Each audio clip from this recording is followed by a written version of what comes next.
여러분과 함께 나눌 말씀은 사명 주실 때 능력도 주시니 즉시 순종하라. 사명 주실 때 능력도 주시니 즉시 순종하라. 이 제목을 가지고 함께 은혜를 나누려고 합니다. 여러분, 개인의 사명과 교회의 사업 계획은 조금 구별해야 될 것 같습니다. 개인의 사명은 말 그대로 하나님께서 개인에게 이러이러한 일을 하라고 명령하신 것을 가리킵니다. 그렇기 때문에 그 일을 맡기실 때는 감당할 힘도 주십니다. 반면에 교회 사업 계획은 개인이 아닌 단체가 계획을 세워서 일하는 것이라서 또 개인의 사명과는 좀 다르게 접근해야 될 것 같습니다. 여러분, 그렇다면 다시 개인의 사명에 대해서 하나님께서 여러분에게 사명을 맡기시면서 섬기기를 기대하실 때 여러분은 어떻게 반응해야 되겠습니까? 오늘 말씀 사명 주실 때 능력도 주시니 즉시 순종하라, 이 제목을 가지고 하나님의 부르심에 어떻게 반응할 것인가를 묵상하시는 이 새벽 되시기를 주의 이름으로 축원합니다. 오늘 본문의 내용을 자세히 살펴보겠습니다. 어제 읽은 본문에서 하나님께서 모세를 부르셨다고 했습니다. 그렇다고 모세가 흔쾌히 부름대로 살겠습니다 이렇게 했을까요? 여러분, 아닙니다. 그는 주저했습니다. 오늘 본문을 보니까 보낼 만한 자를 보내세요. 난 자격이 없습니다. 아주 부정적으로 절망적인 태도를 취했던 것이 모세였습니다. 여러분, 하나님께서는 그런 모세에게 이제 어떤 이적을 몇 개나 그 이전에 이미 보여주셨습니까? 총 3개를 보여주셨죠. 첫 번째 이적은 모세의 지팡이로 뱀이 되게 했다가 다시 지팡이가 되게 하신 것입니다. 우리 한번 3절과 4절 말씀, 우리 두 구절을 같이 읽겠습니다. 시작. 여호와께서 이르시되 그것을 땅에 던지라 하시매 곧 땅에 던지니 그것이 뱀이 된지라. 모세가 뱀 앞에서 피하매 여호와께서 모세에게 이르시되 내 손을 내밀어 그 꼬리를 잡으라. 그가 손을 내밀어 그것을 잡으니 그의 손에서 지팡이가 된지라. 아멘. 여러분, 그 이적을 하나님께서 보여주셨습니다. 막대기를 던졌더니 이제 뱀이 된 것, 굉장히 놀랍지요. 근데 그것도 놀랍지만 그 뱀을 잡았더니 다시 막대기가 된 것은 더 놀라운 일이었습니다. 여러분 보십시오. 뱀이 된 막대기를 잡으러 가실 때 하나님께서 어디를 잡으라고 하셨습니까? 꼬리를 잡으라고 하셨습니다. 여러분, 뱀은 어디를 잡아야 될까요? 무조건 머리를 잡아야죠. 꼬리 잡았다가는 바로 물리지 않겠습니까? 근데 꼬리를 잡으라 하심으로 순종하도록 순종을 요구하셨습니다. 하나님의 명령에는 그 어떤 내용이라고 할지라도 반드시 순종해야 되는 줄 믿으시기 바랍니다. 그리고 순종할 때 기적을 체험하게 되는 줄로 믿습니다. 두 번째 이적은 모세의 손에 나병이 생기게 했다가 다시 회복시킨 사건이었습니다. 그리고 세 번째 이적은 이제 나일강 물로 피가 되게 할 것이라는 그 명령이었습니다. 우리 9절 말씀 우리 함께 읽겠습니다. 시작. 그들이 이 두 이적을 믿지 아니하며 내 말을 듣지 아니하거든 너는 나일강 물을 조금 떠다가 땅에 부으라. 내가 떠온 나일강 물이 땅에서 피가 되리라. 아멘. 여러분, 이것은 이제 언약에 신실하신 하나님께서 이스라엘 백성을 구원하기 위한 의지가 확고함을 보여주시는 그런 사건이 될 것입니다. 또한 이스라엘에 대한 하나님의 사랑을 증거하시기 위한 그런 사건인데, 실제로 여러분 모세가 그 이적을 바로왕 앞에서 행하지 않습니까? 그런데도 그렇게 이제 하나님께서 확실하게 첫 번째 이적, 두 번째 이적, 세 번째 이적까지 행하실 그런 모든 것들을 내가 너와 함께 하겠다고 말씀하셨는데도, 그런 이적을 본 후에도, 약속을 들은 후에도 여러분 모세는 어떻게 반응하였습니까? 우리 10절 말씀 같이 읽겠습니다. 시작. 모세가 여호와께 아뢰되 오 주여 나는 본래 말을 잘하지 못하는 자니이다. 주께서 주의 종에게 명령하신 후에도 역시 그러하니 나는 입이 뻣뻣하고 혀가 둔한 자이니이다. 아멘. 여러분, 참 모세도 보면은 세상 말로 영특하고 영악하고 아주 집요하죠. 하나님께서 이렇게 이적을 행하셔서 내가 너와 함께 하겠다, 이렇게 능력을 주겠다, 이렇게 말씀을 하시니까, 그래요 하나님, 그런 능력은 하나님 주신다고 할지라도 아시지 않습니까? 저 말 잘하지 못하는 거 아시지 않습니까? 자기 못할 거를 찾았습니다. 아주 자기가 할 수 없는 이유, 자기가 하나님의 명령을 따를 수 없는 그 이유를 찾아서 지금 말하는 것입니다. 그래서 그렇게 자기는 혀가 둔한 자이기 때문에 말을 못합니다. 보낼 만한 자를 보내세요 하면서 그가 그렇게 말합니다. 그 말 잘하지 못한다는 변명, 그 능력이 부족하다는 핑계, 하나님으로부터 그 부르심을 거절했던 것입니다. 그리고 하나님께서는 그에게 형 아론을 대언자로 붙드시면서 그럼 네 형은 말 잘하지 않느냐? 말 잘하는 그 형을 너 옆에 세워서 그가 너를 대신해서 말하도록 하겠다. 하나님께서 그렇게 말씀하신 것입니다. 우리 보배로운 성도님들, 이 하나님의 부르심에 주저하며 거절의 이유를 찾는 이 모세를 끝까지 또 설득하시는 하나님의 모습을 볼 때 여러분 참 누가 더 집요한지 모를 정도로 그 거절하는 자나 또 일을 시키시는 자나 정말 그 집요할 정도로 그렇게 설득하시는 하나님의 모습을 볼 때 여러분은 무엇을 느낄 수가 있습니까? 여러분, 하나님께서 우리에게 사명을 맡기실 때는 그 사명을 감당할 수 있는 여러분 그 힘까지 주시기 때문에 우리는 믿음으로 순종해야 되는 줄 믿으시기 바랍니다. 여러분, 우리가 믿음으로 순종해야 된다는 것을 우리는 깨닫습니다. 여러분, 하나님의 부르심이 있을 때는 자신을 쳐다보지 맙시다. 자신의 부족한 처지를 바라보고 염려하거나 불안해하지 말자는 것입니다. 어차피 하나님은 내가 완벽하게 준비되어 있기 때문에 부르시는 것이 절대로 아닙니다. 그리고 하나님은 절대로 완벽하게 준비된 사람을 부르지 않으실 것입니다. 왜요? 약한 자를 들어서 강한 자를 부끄럽게 하시는 분이시고 여러분 그 일을 이루게 하심으로 하나님이 영광 받으시는 것이지 여러분 완벽한 자를 그 완벽하게 준비된 사람을 부르셔갖고 그 사람이 일을 하면 그 사람이 일을 잘한 거죠. 그 사람이 똑똑하고 그 사람이 그 힘이 있는 것이지 여러분 하나님이 영광 받으실 것이 없으십니다.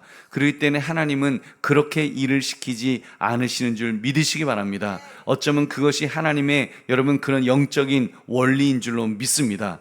여러분 그렇기 때문에 염려하지 맙시다. 일을 맡기실 때 모세처럼 힘까지 주시는 하나님만 바라보면 될 줄로 믿습니다. 그렇기 때문에 기꺼이 순종합시다. 순종하면 하나님이 일을 이루시는 줄 다시 한번 믿으시기 바랍니다.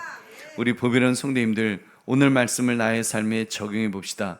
여러분은 살아오면서 가정과 직장이나 교회에서 나를 필요로 할 때 핑계대면서 거절한 적이 있다면 여러분 언제이셨습니까? 결국 나의 형편을 계산해보고 안 될 것 같아서 여러분 거절하지 않으셨겠습니까? 여러분이 뭐 하기 싫어서 귀찮아서 안 하겠습니까? 나름대로 형편이 있고 처지가 있어서 그거 계산해보니까 안 될 것 같아서 여러분 거절하셨겠죠. 여러분 사실 또 어떻게 보면은 예수님의 말씀에 보면 망대를 세울 때는 또 계산부터라는 말씀도 사실 있지 않습니까? 누가복음 14장 28절부터 30절 보면 너희 중에 누가 망대를 세우고자 할진대 자기의 가진 것이 준공하기까지에 족할는지 먼저 앉아 그 비용을 계산하지 아니하겠느냐. 그렇게 아니하여 그 기초만 쌓고 능히 이루지 못하면 보는 자가 다 비웃어 이르되 이 사람이 공사를 시작하고 능히 이루지 못하였다 하리라. 여러분 그러기 때문에 참 예수님의 말씀 그렇게 또 망대를 세울 때는 계산을 다 하고 해야 된다 이 말씀하고 지금 이 모세의 부르심하고 좀 헛갈릴 수 있습니다. 이 부분이 참 어려운 부분이기는 합니다. 하나님의 부르심과 또 교회의 사업을 계획함에 있어서 구별하기가 쉽지는 않을 것 같습니다. 다만 구별을 한다면 여러분 일단 그 부르심은 개인적인 부르심이죠. 하나님께서 부르실 때는 개인의 부르심을 소명이라고 할 것이니까요. 여러분 소명에 있어서는 하나님께서 사람을 부르실 때 모세를 부르신 것처럼 여러분 사명을 주실 때는 능력도 주실 것이니까 여러분 우리가 즉시 순종해야 되는 줄 믿으시기 바랍니다. 그래서 순종하려는 태도가 중요합니다. 여러분 하나님께서 소명으로 우리를 부르실 때 사명을 주시기 위해서 우리를 부르실 때는 능력도 주실 것이기 때문에 우리가 순종하려는 태도가 가장 중요한 것입니다. 반면에 교회의 사업을 계획함에 있어서는 여러분 교회 사업은 소명의 장르가 아니라고 봅니다. 어찌 보면 그 비전의 문제고 또 그러니까 또 무조건 하나님이 하실 수 있는 힘도 주신다라고 생각할 수도 있겠지만 또 그래야 될 때도 분명히 있을 것입니다. 그렇지만 여러분 또한 계획도 반드시 필요한 줄로 믿습니다. 잘 계획해야 합니다. 교회 건축, 이건 소명의 문제가 아니죠. 교회 건축은 교회 사업의 장르일 것입니다. 선교사를 파송하는 일, 소명도 있을 수 있지만 또 때로는 그 계획도 있습니다. 여러분, 그렇기 때문에 철저하게 또 준비해야 될 그런 부분도 분명히 있습니다. 그래서 철저하게 계획해야 되고, 물론 기도해야겠죠. 열심히 기도도 하고 그 계획도 하고, 그러나 또 차질 없이 모든 일이 진행될 수 있도록 그렇게 준비하는 것도, 그래서 끝까지 그 일을 감당하는 것도 중요한 줄로 믿습니다. 그래서 좀 어려운 부분이 이렇게 구별하기가 어렵긴 합니다만, 아무튼 오늘 말씀은 이렇게 적어도 하나님께서 나를 필요로 하셔서 나를 부르셨을 때, 여러분 그 부르심에 대해서는 너무 계산만 하지 마시기를 바랍니다. 더 중요한 것은 하나님의 부르심이라고 믿어지면 여러분 순종하려는 태도가 더 중요한 줄로 믿습니다. 여러분 시킬만 하니까 시키는 것이 아니겠습니까? 그리고 내가 나를 알 때에도 사실 나는 나를 잘 모를 때가 있습니다. 나를 잘 모를 때가 있죠. 하나님께서 나를 더 잘 아시기 때문에 나의 숨은 재능이 개발될 때도 있음을 여러분 믿으시기 바랍니다. 여러분 또 교회 건축도 조금 전에 말씀드렸지만 교회 계획이다 했지만 또 그래요. 어떤 경우는 또 하나님의 또 뜻에 따라서 순종했더니 불가능한 건축도 했더라. 여러분 그런 경우도 있죠. 근데 또 반대 경우도 있습니다. 그렇게 해서 그렇게 지었더니 교회가 사실은 안타깝게도 경매로 넘어가는 그런 경우들도 많이 있습니다. 그래서 이게 참 구별하기 힘듭니다만, 적어도 개인적인 부르심, 우리가 다른 것은 다 그게 차지하고라도 그 개인적인 부르심에 있어서 하나님께서 나를 부르실 때, 하나님께서 나를 쓰시고자 하실 때, 여러분 그때 내가 너무 나를 계산하지 말자는 것입니다. 여러분 심지어 재능의 부분까지도 때로는 하나님이 나를 더 잘 아시기 때문에, 내가 나를 아는 것보다 하나님이 나를 더 잘 아시기 때문에 여러분 숨은 재능이 개발될 수도 있는 줄 다시 한번 믿으시기 바랍니다. 그래서 소명이 주어졌을 때는 하나님 제게 숨겨진 그런 재능이 있나요? 하고 좀 호기심을 가지면서 순종하려는 태도가 더 중요한 줄 여러분 믿으시기 바랍니다. 그렇지 않습니까? 하나님이 나를 부르신다고 할 때, 하나님이 적어도 나를 사용하기 원하신다고 할 때는 내가 혹시라도 나는 재능이 없어요, 모세처럼 재능이 없다고 그렇게 말하고 그냥 뒤로 물러나는 것이 아니라 여러분 오히려 호기심을 가지는 것이 더 중요하지 않겠습니까? 그리고 실제로 우리가 출애굽기를 보면 하나님이 모세를 쓰시는데 모르겠습니다.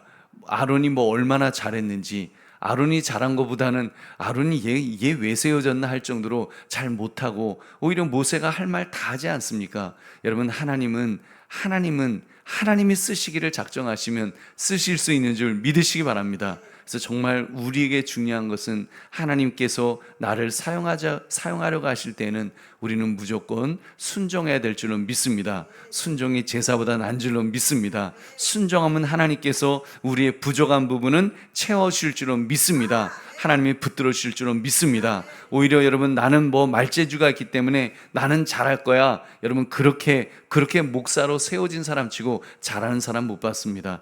여러분 그것이 아니라, 말재주로 하는 것이 아니라 여러분 하나님이 힘을 주셔야 되는 부분이기 때문에 여러분 그 부분에 있어서는 우리가 정말 하나님의 그 권능, 하나님의 그런 전능하심, 그 하나님을 바라보고 의지하면서 순종하는 것이 가장 중요한 줄로 믿습니다.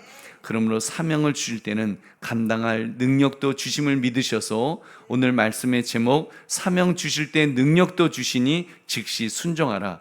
여러분 사명에는 순종입니다. 사명에는 계산이 아니라 사명에는 순종이라는 이 사실을 깨달아서 순종하시는 저와 여러분 되시기를 주님의 이름으로 축원합니다.